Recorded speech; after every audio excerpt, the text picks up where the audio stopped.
This video covers vehicle safety on farm and is one of a series of educational videos designed to help you use the Rural Plant Code of Practice to manage work health and safety risks on farm. There are several other videos in this series, including the safe use of technology, training and skills, and in-field traffic management.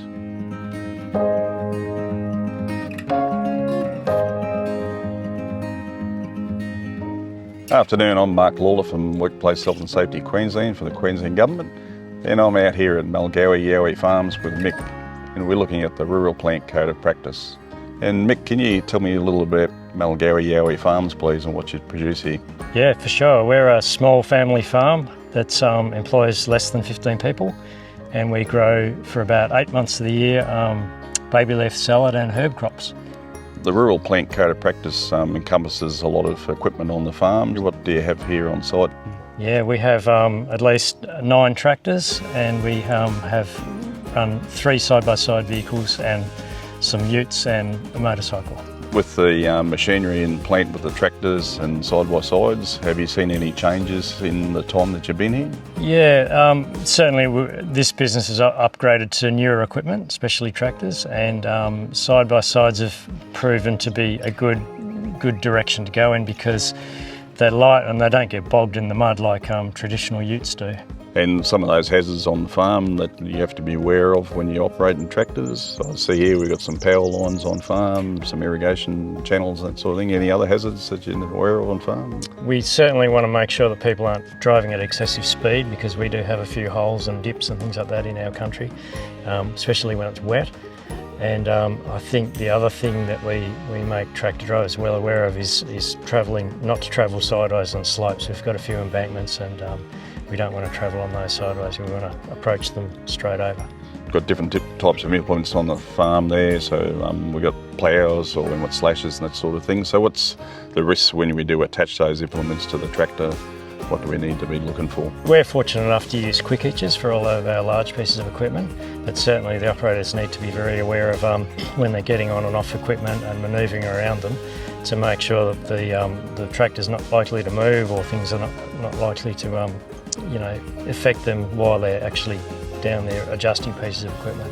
How do you go training your workers when they come to farm? That's something that we'd ask someone for their experience, but we'd also, once we're confident that we think that they can operate that machinery, we'd put them on them and get them to demonstrate small, simple tasks first, just to make sure that we're on the right track, to make sure that they weren't in any way misrepresenting their experiences previously.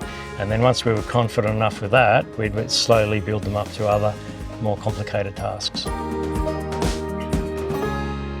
When you're operating the tractor out in the field, communicating with other people around you there, like you say before, you might have 2 tractors side by side. Like, what do you use for communication? With some of our mobile plant, and we have 2 tractors and they're always turning at headlands, we've got systems for when one tractor will pull up and let the other one move away. We've also got a series of hand communications because it's often loud. There's 2 machines running and you can't always hear that easily.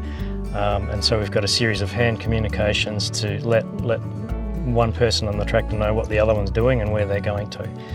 And also that enables staff to get off moving platforms and get away from the tractors safely, to be away from them when they're turning at headlands. So when you kick off in the morning and you go out and you're going out into the farm with a tractor or side by side, what's the first thing that you have to do with that piece of plant before you go out? We do have a checklist, and they're looking for anything unusual like oil leaks, hydraulic leaks, making sure if they're using equipment like we have rotary hose, making sure that the PTOs look like they're effectively guarded and attached. Also, when they start the thing up, they're basically going to be checking brake function, making sure the gears seem right, and looking out for or listening for any unusual things or anything that seems to be wrong with the equipment. And if we did have a fault on the tractor during the day that needed repair, like I said, a hydraulic leak there or something along those lines that may affect its usability, what's the process there around about getting you notified that it needs something fixed? They got to... If they have something that's going to affect the product or means that the equipment won't work properly, we pull the machines aside and bring them in and make an assessment as to whether we can continue. If we can't, we're lucky enough to have a couple of other backup tractors that we may be able to switch over Another thing I notice on farm, we have a lot of incidents involving where the mechanics come to farm to do maintenance on your tractor. Have you got a designated area for doing maintenance on your vehicles? Yeah, we do. We've got a machinery shed at the back, and we have a local mechanic from a local tractor dealership, and what we do is in purchasing the tractors, we purchase that package with that, and they have a dedicated shed to be able to do that work in.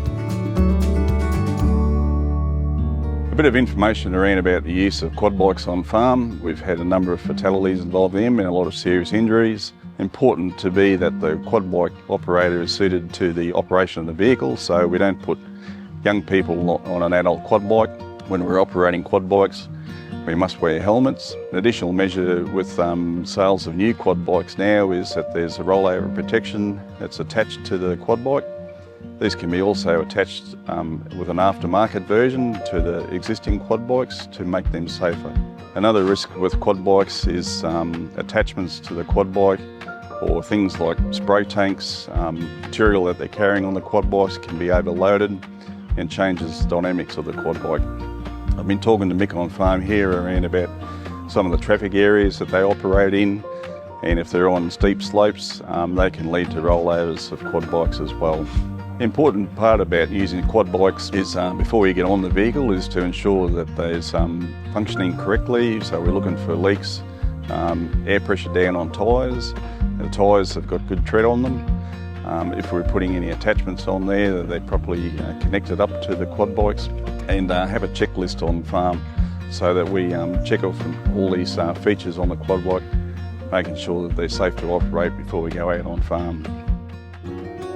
In your time here on the farm, like, have you had any near misses with pieces of plant on the farm? Yeah, well, one thing that comes to mind a few years ago was a worker that was not long been at this farm, but they were riding in the side of the side-by-side, and the vehicle turned the corner, and that person wasn't hanging on, and they ended up falling out at a slowish speed onto the ground. So from there we made some modifications. But you mentioned there before there's some additional safety features with this side-by-side. Yeah, we've this particular model came with seat belts, so we've got those in all three seats. And initially it didn't come with any doors, and we thought that was a bit of an issue, so we contacted the reseller, and we managed to buy these doors to bolt onto it. And they've been very successful because all the operators use them, and it keeps people inside. And then there's some other features you mentioned about controlling the speed on farm. Yeah, well, with this one we got from the manufacturer, they showed us that we had choices of buying these little control units, and instead of the vehicle doing its maximum speed, maybe 70 kilometres an hour plus, we've chosen to install this one here, which is a 30 kilometre an hour limit. And that we use that throughout the farm on all of the vehicles we have like this.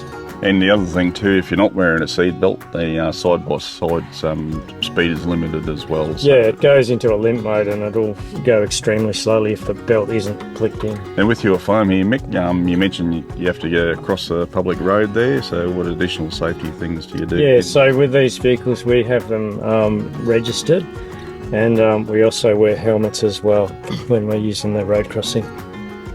So if I'm coming to work here and I'm operating the side-by-side, I notice there's some stickers in here from the manufacturer and about some additional safety measures that we need to do when we go on farm. And that's all part of your training that you need to talk to your workers about it in your pre-start, and looking at here, like the protection for rollover when we get in too steep a angle, that sort of thing going on there. And that's all part of your training when you have somebody new on farm. So these safety features all help in protecting the occupants and users of the side-by-sides. Another thing that we find in accidents on farm is that people attach implements to side-by-sides, or they put on tanks or overload side-by-sides in their carrying space. So you always have to be aware of the manufacturer's recommendations in around about how much you can actually load on there, the attachments that you put onto the side-by-side, to make sure that you're meeting the requirements to operate them safely. Rightio, thanks for your time this afternoon, Mick. Really appreciate your advice on safety on side-by-sides. Thank you. Follow the link below to find a great conversation between some familiar faces in the agriculture sector as they step through the key areas of the code share their real-life experiences and provide direction on where to find more information to help make sure you and your workers come home safe at the end of the day.